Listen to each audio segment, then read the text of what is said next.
नमस्ते, आप सभी का स्वागत है मेरे चैनल में चिराग एस्ट्रोलॉजी। और हम बात कर रहे हैं गुरु के ट्रांजिट की। और गुरु ने 5 अप्रैल को ट्रांजिट कर लिया है, यानी कि कल। और 5 अप्रैल से वो सितंबर मिड तक वहाँ रहने वाले हैं कुंभ में। और मकर में से उन्होंने ट्रांजिट किया है। हम कर्क लग्न के लिए बात करेंगे। कर्क लग्न यानी आपके कुंडली के फर्स्ट हाउस में 4 नंबर लिखा है, तो आपका कर्क लग्न है। मैं राशि की बात नहीं कर रहा हूँ, हम सिर्फ लग्न से बात करेंगे। जो आपका बर्थ चार्ट है, जन्म कुंडली है, उसकी बात करेंगे। तो आपके बर्थ चार्ट में कर्क लग्न के हिसाब से गुरु की जो स्थिति है वो अभी 7th हाउस से 8th हाउस में उनका ट्रांजिट हुआ है। वो 7th हाउस में शनि के साथ थे। कर्क लग्न पर उच्च दृष्टि थी, वो चली गई है।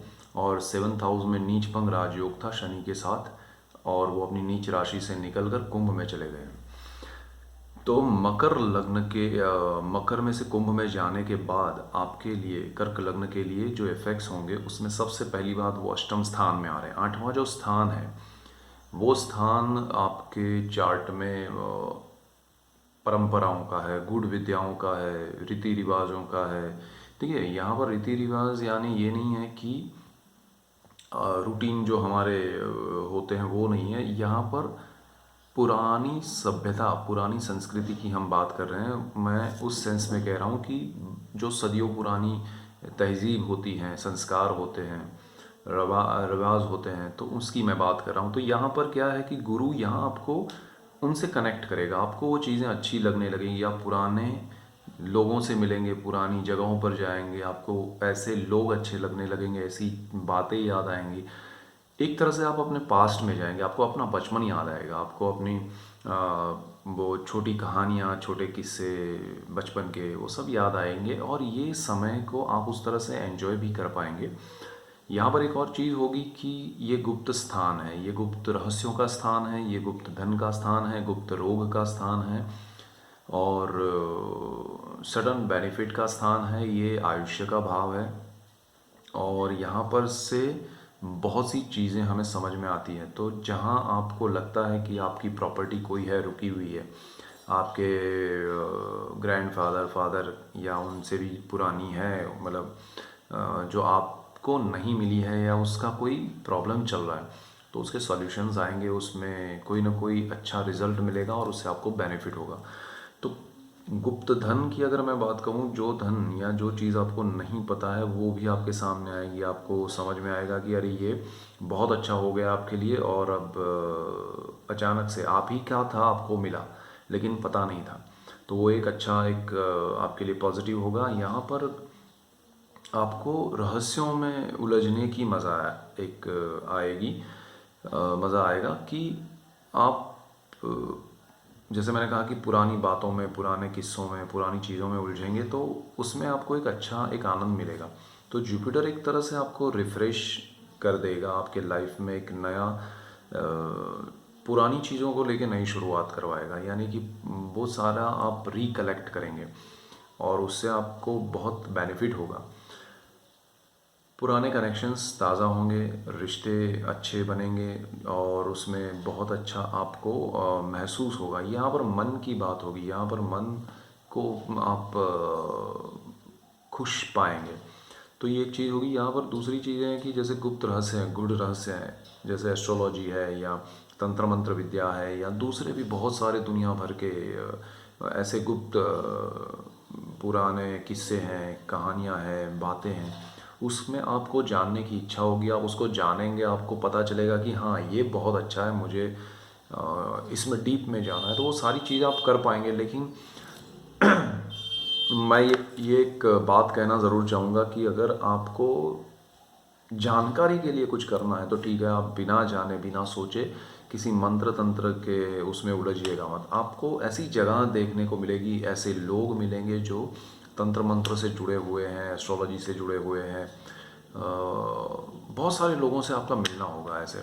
तो ये जुपिटर आपको एक जर्नी करवाएगा, और वो जर्नी एक डिफरेंट क्वालिटी की होगी, लेवल की होगी, और एक तरह से अनसर्टेन होगी। यानी कि आपको पता नहीं होगा, और आप उस जर्नी में कब शुरू हो जाएंगे, और फिर आपको लगेगा मैं कहाँ से कहाँ पहुँच गया था, और क्या मैंने, मतलब मज़ा आया ये समय को मैंने जैसे रिकॉल किया, वापस पाया, तो वो सारा करवाएगा। यहाँ पर जुपिटर आपको गुप्त रोग में भी एक चीज़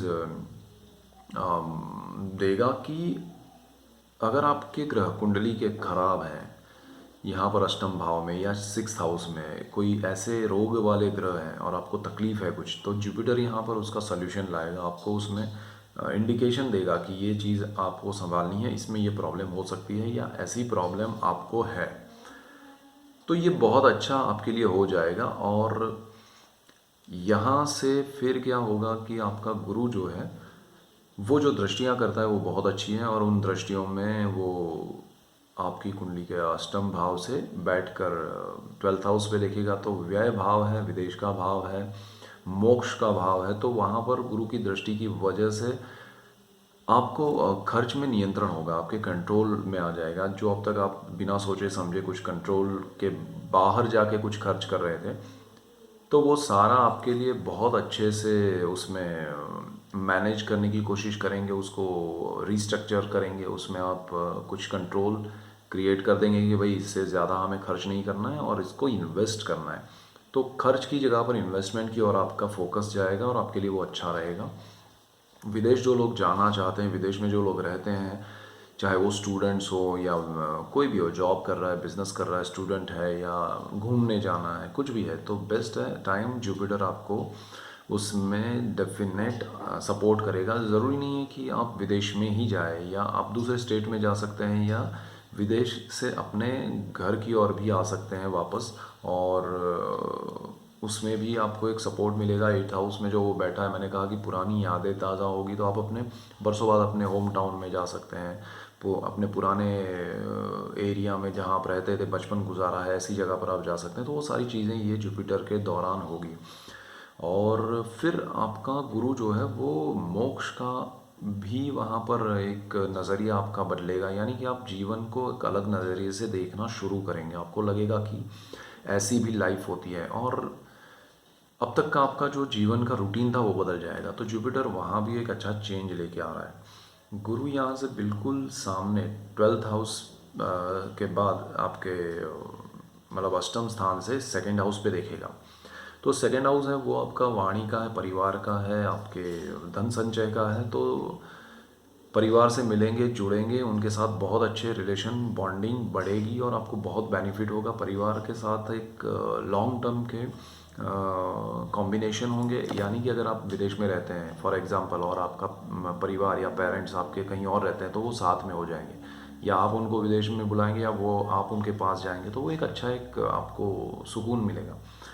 दूसरा, यहाँ पर जो आपके सेविंग्स हैं वो बढ़ेंगे और बहुत अच्छे से आप प्लान कर पाएंगे सारी चीज़ें, और बहुत अच्छे से प्लानिंग करके आगे बढ़िएगा। यहाँ पर जुपिटर आपको एक मौका दे रहा है कि भाई प्लानिंग करो, तो वो प्लानिंग करके आप आगे बढ़ेंगे तो बहुत सारी चीज़ें आपके लिए सही हो जाएगी। दूसरी चीज़ ये है कि आपका गुरु जो है वो आपके 4th हाउस पे देखेगा। तो 4th हाउस जो है वो बहुत इंपॉर्टेंट है, क्योंकि आप प्रॉपर्टी लेने के लिए सोच रहे हैं, तो बहुत अच्छा समय आपके लिए प्रॉपर्टी में। अगर आपके पर्सनल चार्ट में ग्रह अच्छे रहें तो ये सारी सिचुएशन आपके लिए और पॉजिटिव हो जाएगी।